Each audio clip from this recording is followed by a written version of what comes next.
The most valuable rookie cards, part 6. Today we're going to discuss speculating on rookies of the year.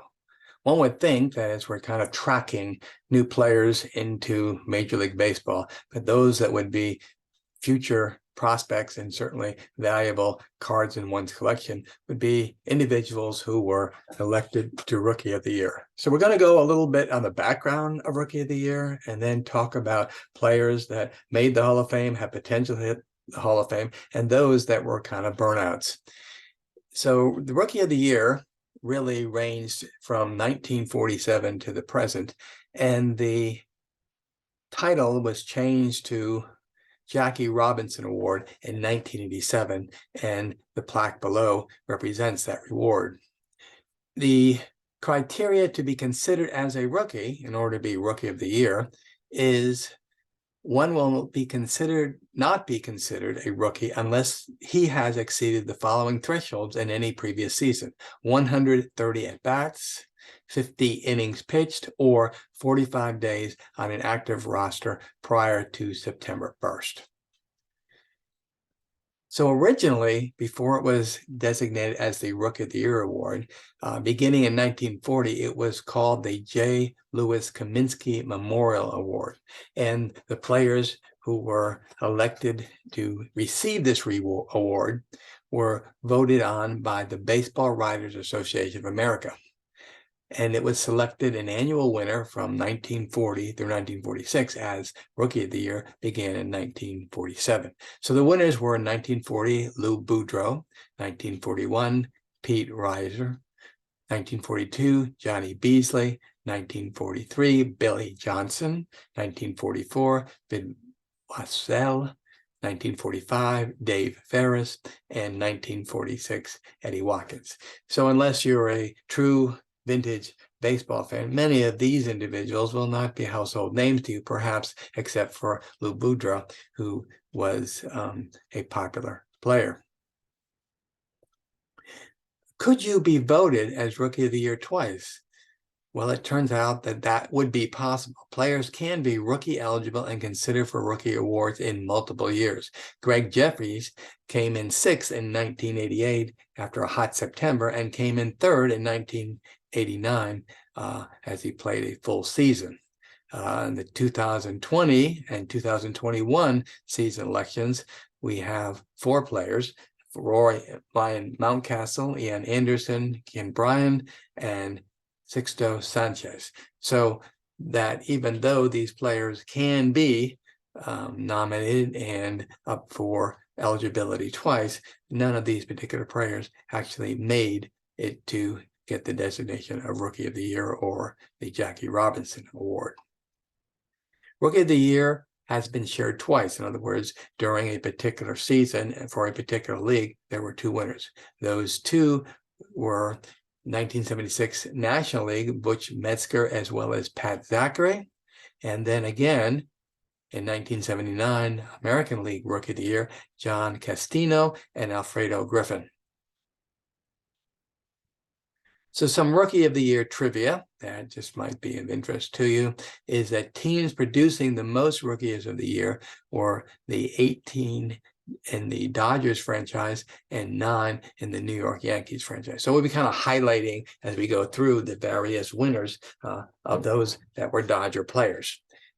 And MVP and Rookie of the Year, those receiving both in the same year, were Fred Lynn and Ichiro Suzuki. Cy Young and Rookie of the Year winners the same year was 1, and that was Fernando Valenzuela. Sam Jethro was the oldest Rookie of the Year at age 33, and the popular Mike Trout was the youngest Rookie of the Year at age 21. So now we're just going to go through, and it might pose some interest to know exactly for the different years, beginning in 1952 and on to the present, who were those that were elected to the Hall of Fame. So those 17 you can see on list here, and most of them are very familiar because they were certainly stars in their times. Also, you might recognize that there's not many that, despite being elected Rookie of the Year, actually become Hall of Famers. So the 13 best rookie seasons in baseball history. So this is something that has been kind of collected and by the howtheyplay.com, and you can refer to that, get more on the story. But these are the players that had the best rookie seasons. It begins with Joe Shoeless Jackson, Lloyd Warner, Dale Alexander, Hal Trotsky, Joe DiMaggio, Ted Williams, Walter Dropo, Tony Oliva, Fred Lynn, Norma Gassipara, Ichiro Suzuki, Pujols, and Mike Trout. So those years were kind of incredible for rookie players, and would be kind of interesting to kind of go and see what really made them such stars in that particular year. So rookies of the year from 1947 to 1954, and just making a few notes here, one being that you have several players here that played for the Dodgers, which you have Jackie Robinson and Jim Gilliam, as well as Hal Newcomb, were the Dodger players that made Rookie of the Year. And then Rookie of the Year 1958 to 1966. You see the players here. And again, it's not yet called the Jackie Robinson Award, but most of the players that were chosen for this award had on the basis of their all-around ability, not just with the bat, but with the glove or pitchers and so forth and so on. You'll see here in the Frank Robinson card, these cards that are showing up now are the 1975. They put a whole series of the National and American League rookies on the cards, kind of as a retro or a kind of a reminder of 25 years of Topps baseball cards. And so you'll see Frank Robinson won in 1956, but his first card actually was in 1957. This is a kind of reproduction card of the 1956 Topps card. There are some players that maybe are not as familiar as the bottom here as Frank Sanford. Moving on to Rookie of the Year, 1958 to 1966, we see the different players in 1960. Make a note that Frank Howard was a Dodger, and then we get the 1963, we have Pete Rose. Another interesting thing is the card that's included with the 1959 Rookies of the Year, Willie McCovey. That is not his card. His first card was in 1960. You also have another Dodger at the bottom in Jim Lefevre. Moving on to 1967, 1975, we see that if we look at the 1969 rookies, we see Lou Piniella, who was surprisingly more probably known as a manager, but he basically won Rookie of the Year when he played for the Royals for that particular season. And you see another Dodger here in Ted Sizemore, and you can see the other players that basically were chosen for the National American League on these cards. 1976 to 1982. Here you'll see the two that kind of tied for Rookie of the Year in the players Butch Metzger and also Pat Zachary for the National League. And then you'll see in the American League, you'll see John Castino and Alfredo Griffin tied for the American League Rookie of the Year. If you look at the lower left-hand corner, we'll be talking about this particular player, kind of most interesting, who had the shortest career in baseball that won the Rookie of the Year, and that's Joe Charbonneau. You'll also see another Dodger here in terms of Rick Sutcliffe, as well as Steve Howe, Fernando Venezuela, and Steve Sax. So almost every year for 4 years, winners came out of the Dodgers.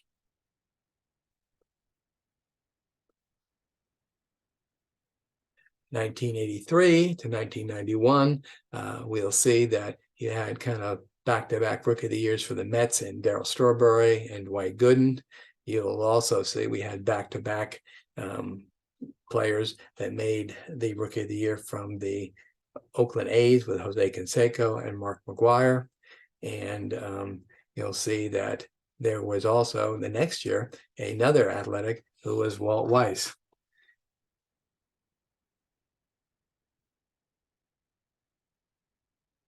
(1992 to 1995), and this succession we have another kind of 4 players in a row that make it from the Dodgers, starting with Eric Karros and then Mike Piazza, along with Hideo Nomo and Raul Mondesi. So again, lots of players seem to have been in that franchise, had very good rookie seasons. 1996 to 2003, we have the Dodgers represented by Todd Hollingsworth. You'll also see kind of back-to-back with the Seattle Mariners, 2 Japanese players, Kazuhiro Sasaki and Ishiro Suzuki won the award.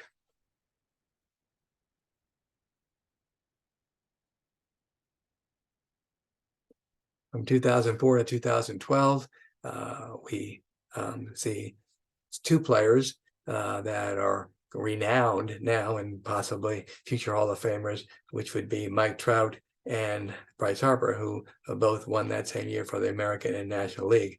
You'll also see that there are 3 Oakland A's, Bobby Crosby, and then Houston Street, and Andrew Bailey, who also made it in that particular year.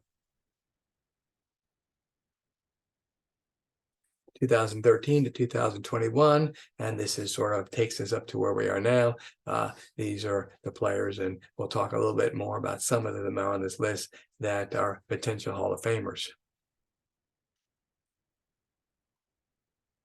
So these are the ones that many people who are prognosticators of future in baseball will say of the rookies of the year after the ones that have made it, probably ending with Mike Piazza and the 90s.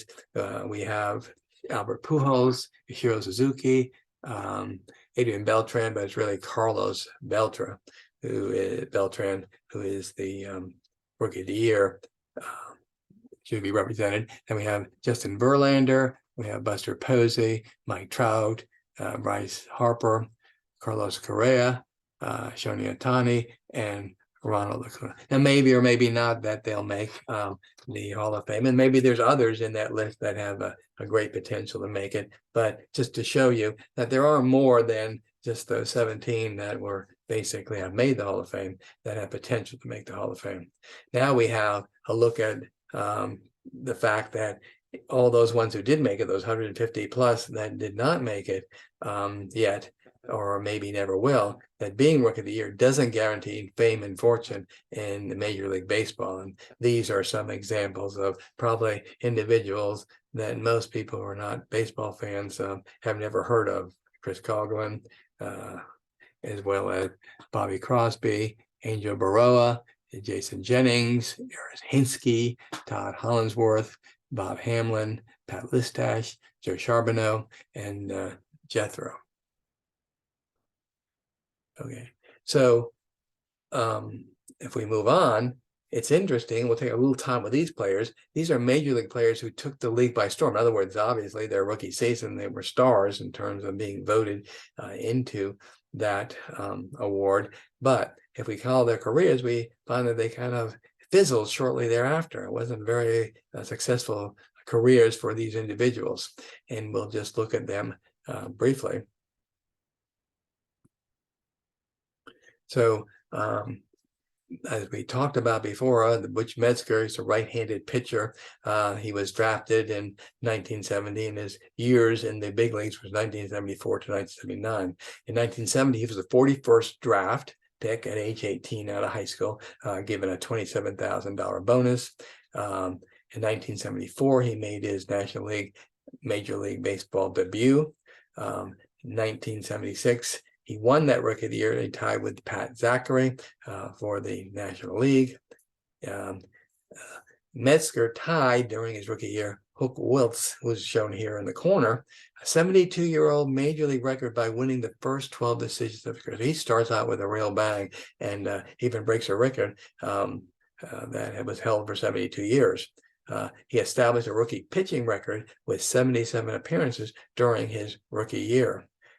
However, as he moves on in his career from that rookie of the year, a year later, he begins to have control issues, and then is put back down to the minors in 1978, and in 1979 he's released. So kind of a short career and not really spectacular after his rookie year. So his career record was 18-9, a 3.74 ERA, and 175 strikeouts.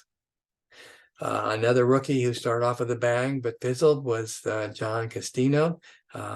He played second base and third base, and his years in the majors, 1976 to 1984. In 1976, he was the 58th draft pick. 1979, he was the AL Rookie of the Year, tied with Alfredo Griffin. And he was known for his glove skills. He had the fewest errors of that particular season. In 1981, he hit the most triples for that particular year. But however, in 1981, a congenital back problem or defect brought on chronic pain, which kind of disrupted his career, and it was cut short later in 1984 as they fused the disc. So his discs were fused together as a correction, and now his career totals, as he left baseball, came in 79, left in 84, was a batting average of 278, 41 home runs, and 245 RBIs. Marty Cordova was a left fielder for the Twins, came up in draft in 1989, played from 1995 to 2005. He was a 267th draft pick in 1989. He made his debut and was Rookie of the Year in 1995, playing for the Twins in 1997 through 2000. He struggled with back injuries and missed a total of 210 games during that particular period. In 2002, he was most known for falling asleep in a tanning bed and missing a game because of that. In 2003 and 2004, he had an operation on his elbow and missed the entire 2004 season. He retired in 2005. The Boston organization, however, his last card that's represented here is a remake with the Baltimore Orioles, and his career totals was a 274 average, 122 home runs, and 540 RBIs. Next person that was a fantastic start and kind of fizzled as the years goes on in his career was Manny Soto. He played from 2005 to 2017, so a somewhat long career. He started as catcher and in his later years played third base. In 2001, he was the 318th draft pick, and surprisingly, he was in the draft because he's from Puerto Rico. So a lot of people from foreign countries basically do a non-drafted signing agreement. He was drafted. He made his major league debut in 2005. He was 2008 Rookie of the Year. In 2009, he tested positive for marijuana, but that did not cause any detriment to his playing time, as it wasn't basically considered a substance that was controlled by the Major League Baseball. In 2010, his fielding became questionable. He led in errors of all catchers and the lowest fielding percentage in the league. In 2017, he had surgery for an inflamed elbow, which was his final season. And this is his final card, and he had a career batting average of 248, 108 home runs, and 361 RBIs. He would not hit more than 17 home runs or drive in 54 runs in any of the other seasons other than his rookie year. Scott Williamson, he was a right-handed pitcher reliever for the Reds from 1999 to 2008. In 1997, he was the 277th draft pick. In 1999, he debuted in the major leagues, was Rookie of the Year and an All-Star that particular year. He broke his toes, had a torn ligament shoulder, and had Tommy John surgery during the season 2000, 2001. Tommy John surgery. And in 2006, playing for Boston, Kurt Schilling questioned his manhood because of his injuries. And in 2005-06, he had a second Tommy John surgery for tendonitis and bone chips. And his career-ending card you can see here. And that's why I mention all the time we're talking about rookies and rookie cards or special players. It's always kind of interesting to get their first card and then get their last card, because we'll have all their stats and kind of career on that particular card on the back. And his career, he played 349 games, had a win-loss of 28-28, ERA at 3.36, 55 saves, and 510 strikeouts. In 2008, as he mentioned, he was released. So a very interesting player was Joe Charbonneau.